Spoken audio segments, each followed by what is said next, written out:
Assalamualaikum saudara leon Bandung.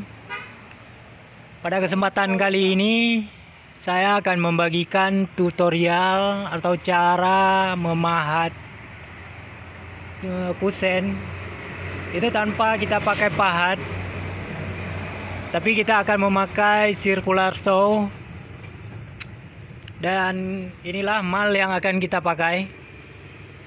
Dan dengan cara seperti ini akan sangat memudahkan pengerjaan untuk tukang kayu, apalagi untuk membuat kusen. Mari kita simak cara pembuatannya sampai selesai.